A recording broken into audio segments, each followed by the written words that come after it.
Alright. Can y'all see me?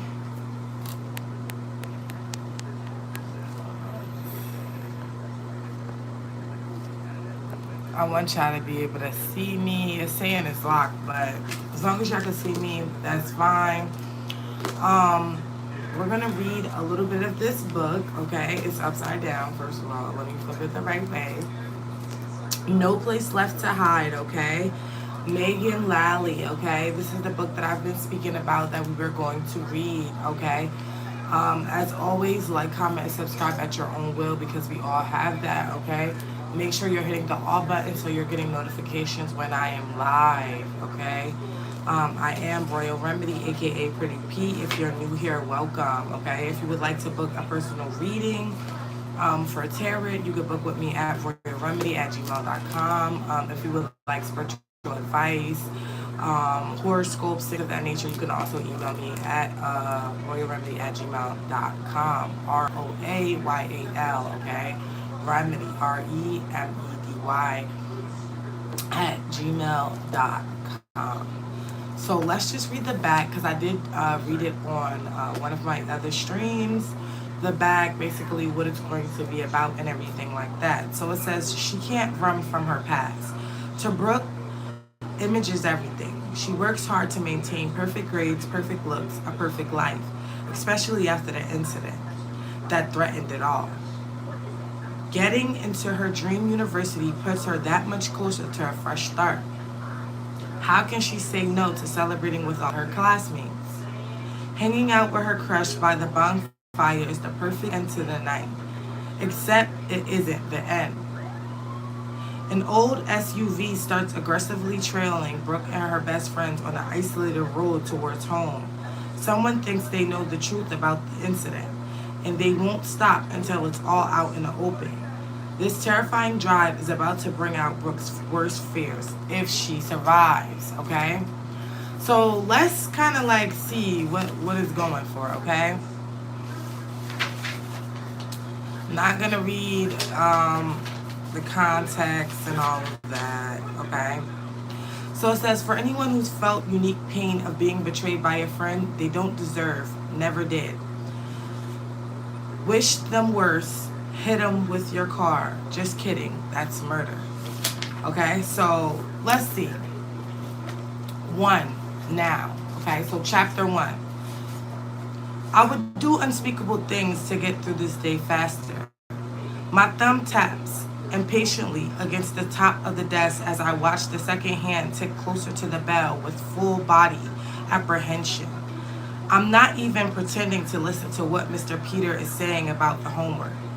He'll put whatever the assignment up is on the portal anyway, and I could deal with that at home when I have my answer. 3:19 p.m. One more minute. Mr. Peter clears the phlegm from his throat, and my attention steps back to him. For a second, I think he's asked me a question, but he's not looking at me. He's gesturing to the class at large with this wrinkling hands. Final reminder, my French Revolution paper is due first thing Monday morning. But you can turn it in through the portal over the long weekend if you prefer. Do not forget about the assignment. Tomorrow is a teacher's workday, and I don't want to listen to any whining about extensions. They won't be any. I want to roll my eyes. I haven't forgotten the assignment in my entire life. It'll take more than a 3-day weekend to throw me off. Besides, I've had the paper done for a week and a half. Things aren't difficult for someone like me. The bell rings. Beeps actually. 7 quick jabs of sound silencing through excitement in the air. And I'm at the head of the aisle before anyone else can even gather their things. Mr. Peter holds up a hand to stop before I pass his desk. He looks at a bit like an elderly standee Tusi, complete with thick black formed glasses. He's one of the oldest teachers at Wardorf and probably should have retired a decade ago. When he smiles, it reveals a piece of salad stuck in his yellow dentures. Good luck today, Brooke. You've got a yell in the back. God, I hope he's right. Thank you. Fingers crossed. I say, I'm hopeful. Like, I'm excited. Like, I'm sure of the results when I'm actually not.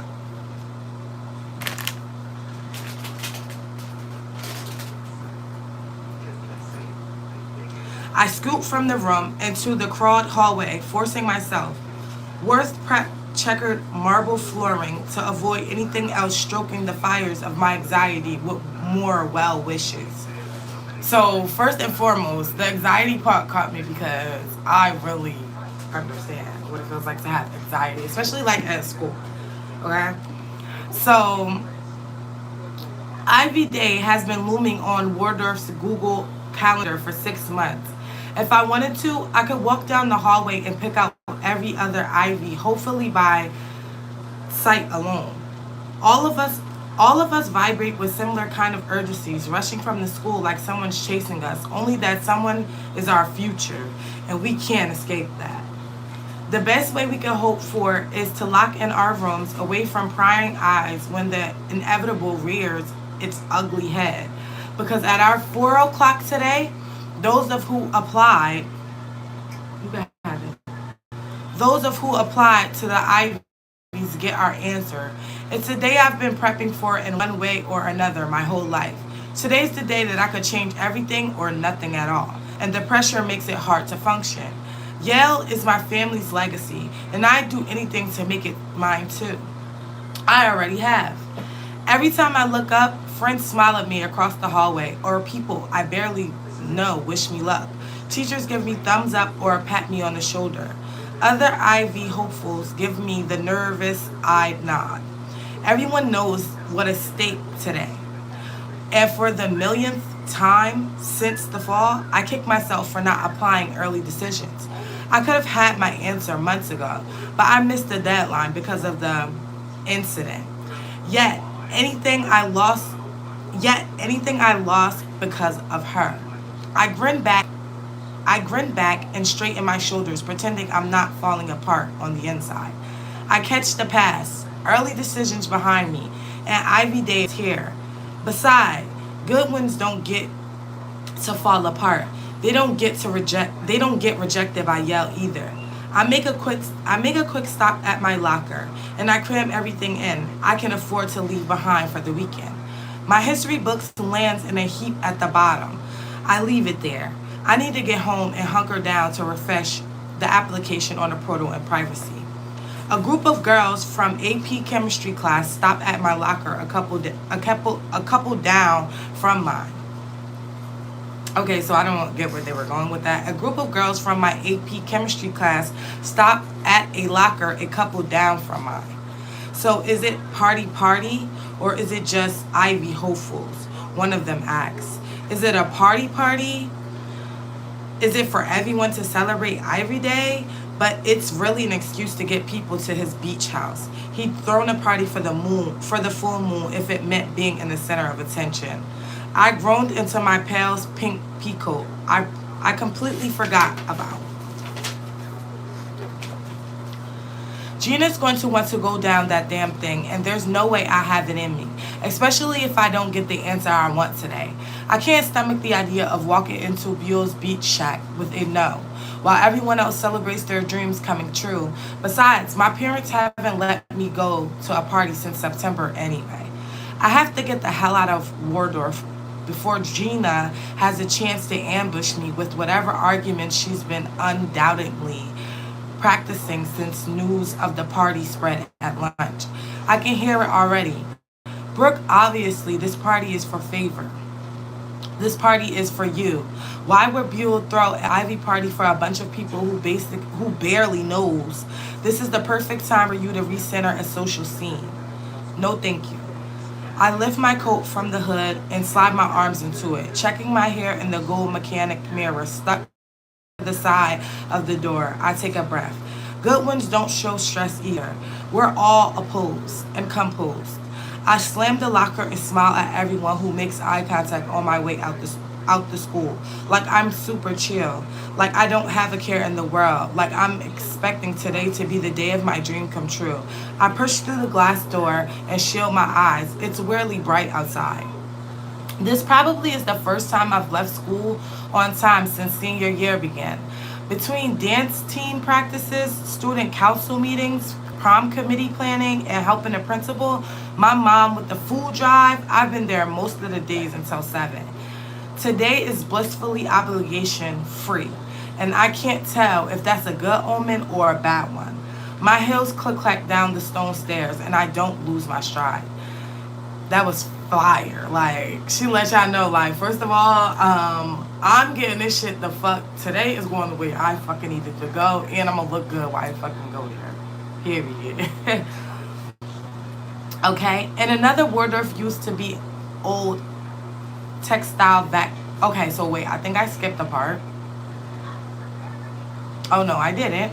In another life, Waldorf Prep used to be an old textile factory. The benefactors brought it and renovated the massive brick building into a sprawling educational masterpiece with 2 library outbuildings, manicured athletic fields, and more implicated lawns and landscaping than any other buildings in Salem. The best students in the Pacific Northwest go here, which is why so many of us have at stake in today. So basically, like, she just like kind of like hell bent on getting into this. I'm not gonna say like it's because everybody else doing it, but she just kind of feels like pressure. I'm kind of getting because like one, her family went there. She feel like she's more obligated to like get into this college because her family got into the college. So it's like she feel a lot of pressure, and then this is something that she wants as well. So I'm fucking with it. Like I feel like she's driven. Okay, so which is why so many of us is in stake today. Why is there entirely which is why there's an entire party devoted to Ivy acceptance. Waldorf prepares us to Ivy League lives, but it's on us if we don't get the answer we want. Across from 100-year-old pavers to the sparkling white concrete sidewalks bordering the school, and ahead for the smaller parking lot on the side of the building that's reserved for those of us in the student government. These are perks to being president. I try my best not to glance at the scooter field as I pass. I hear them though. The guys whoop and laugh as they gather on the grass, and I know Dylan's out there somewhere, leading the team, looking hot, always just out of reach. I adjust my posture, glad I wore my scooter ward-off skirt and the black fabric wrestling around the middle of my thighs, also perfectly in line with the bottom of my pea coat. Before I turn behind the library, my resolve cracks. I glance over my shoulders at the team and I find several of them staring at me. They all turn away, and when I catch them, except Dylan, standing in the middle running warm-ups. He's so fun to look at in Waldorf suit and tie. But Dylan on the soccer field, he's slightly too long, dark hair brushed out of his face as he dominates a game in Wardolph Blue. Forget it. He smiles wide and waves, and I realize I've stopped to stare at him. I feel that blush working its way up my neck, and I throw back at a quick wave and walk away. I'm safely out of sight behind the library. Get a hold of yourself, Brooke. Her nigga looking at her. Ooh, Brooke. I catch myself wondering if he'll be at the party tonight before I remember I'm 100% not going. Even if he smiled at me, even if I've been trying to earn his smile since he's moved here from Florida 3 years ago, it's simply not an option. Not anymore. I'm halfway across the parking lot before I see them. I jerk to stop. What the actual fuck? My car is covered in newspapers, at least 100 of them, still folded up. They're weighted, keep them from blowing away in the breeze. I look around to see if anyone's watching, but not only am I the only one in the parking lot, all the other student governed cars are still here. I'm the first out of school. I speed walk to the Suburban and the end of the spot, and I snatch one of the bright red hoods. Okay, so January 7th, late drawing of the local teenage ruled an accident by a special investigation. So remember, I said to her, she kept saying something about the incident. Okay, so January 7th, make sure y'all note that. Lake drawing of a local teenage ruled an accident by a special investigation. Below the headlines are two photos, the lake and the girl. I don't look at the photo of her. I can't. Not when I'm already digesting and stomaching full of anxiety. Why today? Of all days, why did this happen today? At least my tires aren't slashed this time, so I can still get out of here. But I have to get rid of these newspapers before anyone else sees them. Otherwise, it'll be all over the Wordle text chain before I even make it home. I drop my bag on the ground, fill my arms with many newspapers as I can carry, chuck them into the recycling bin on the sidewalk. This is going to take some trips. Someone's going to catch me doing this. Then they'll question. People finally talking about it? What the hell? I freeze halfway to reaching for another armful and spin around, but it's only Felix, huffing and puffing in the soccer uniform. Felix Orgiller is student body vice president. Jeans on again and off again, boyfriend of 2 years. And the third leg is our exclusive little group of perfectionists. We've known each other since long before. We've known each other since long before the pressure of our future became we could think of. Also long before he was the 6'3" soccer prodigy he is now. He was the gangliest little kind he was the gangliest little kind in middle school. His careful styled mop of curls is the one thing that hasn't changed about him over the years. Flex plucks a newspaper from his hand with a frown.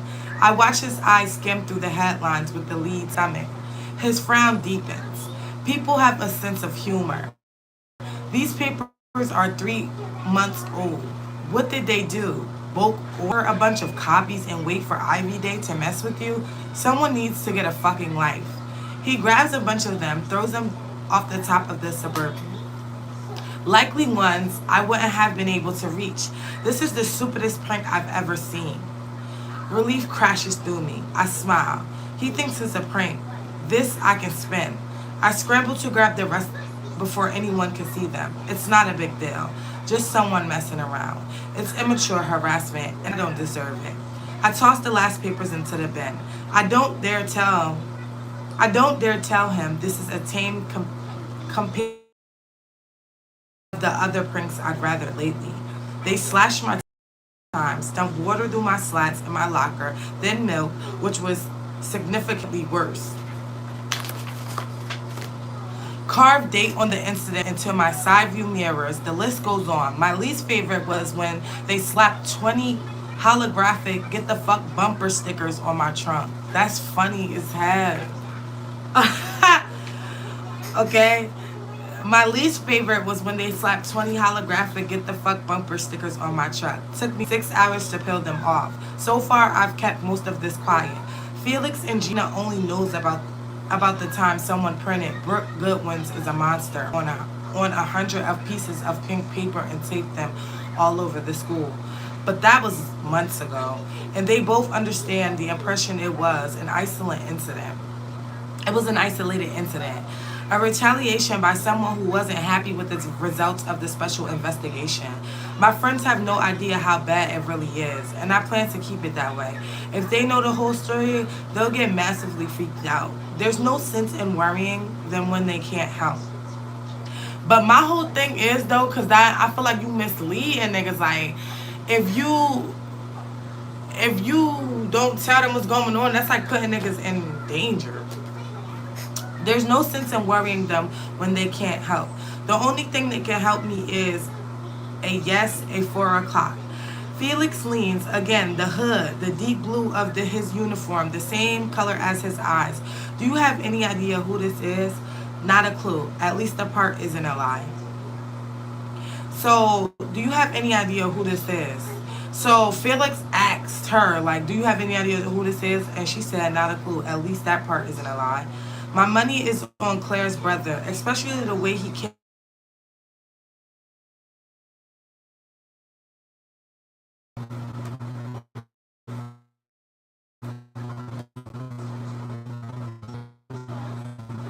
Okay, my money is on Claire's brother, especially the way he came at you memorial at you. That guy's got some problems. The thought that had crossed my mind in a time or two. Be nice. He's hurting and doesn't know what to do with the grief. His sister died. Felix rolls his eyes. Brandon, heck, isn't just grieving. He's an unstable loser. He was an unstable loser when he went to Waldorf, and he was an unstable loser after graduation. He'll be an unstable loser forever. What happened to Claire and his newest fixation, and either way, you shouldn't take that hit. If he keeps this up, you should report him. Your dad could probably help. Your dad could probably help you get a restraining order or something, especially if he's escaped things. Too late for that. I changed the subject. Return to sender. They try to mess with my talking. I changed the subject rather than admit I will never bring this to my father's attention. He's already disappointed in me enough. I have to deal with this myself. Aren't you supposed to be at practice? Isn't there a game today? He nods. Yeah, I saw you walk into your car. I figured I'd catch you before you left and give you a heads up about Gina. The party? She's on a mission. Something about you never having fun anymore and wasting your final year at Wardolph. She even asked me to covertly find out if Dylan is planning to be there to try and tempt you into going too. I groaned and pulled out my phone out of my pocket. It's on airplane mode for reasons. The second I toggled it off, a whole slew of messages, missed calls, pops up, starting at lunch. I scanned the messages before I flashed the phone at Felix. 12:19 p.m. Did you hear about Buell's party? Hello. We should drive together. I think my car will make it. Laughing emoji. 12:23 p.m. If you're ignoring me on purpose, it won't work. I know where you live. Knife. Heart emoji. 3:02 p.m. I mean it. We're going to that party. Wait for me in the parking lot after school. He laughs. You have to appreciate her use of emojis. I tuck my phone back into my coat. Consider them appreciated. There's still zero chances I can go to this thing. My parents would flip. He throws up his hands. Don't shoot the messenger. I only wanted to prepare you for what's coming. I love her. She's changeless. You don't have to tell me. He slings an arm around my shoulders for a side hug. Phyllis is like the older brother I never wanted, but his hugs are comforting, and he mostly has his best interest in mind. Gina could definitely have done worse than a cute, understanding jock with a B average. He lets go and backs down the sidewalk. I gotta get back before Dylan has my ass about leaving practice. But good luck today. You're gonna make it. Yeah, you're bitch. Okay, so he's saying like you're gonna make it to Yale, but you're a bitch. Okay. I laugh. My phone rings in my pocket. I feel the smile decay on my face as fear jots through my insides. Not today. Please, not today. When I pull it out and see Gina's name flash on the screen, the panic subsides.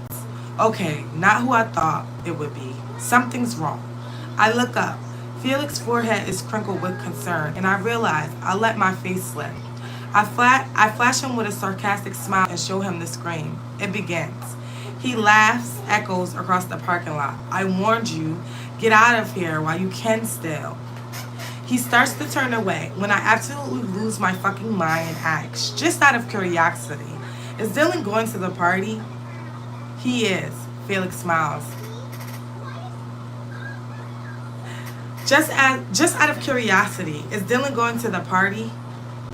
He is. Felix smiles is as wide as his smile is smug.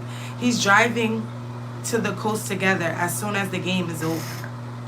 We'll be a little late, but we're definitely going. Why do you ask? I glare at him and throw his hat back and laugh again. Ass. He wrinkles and jogs to the soccer field.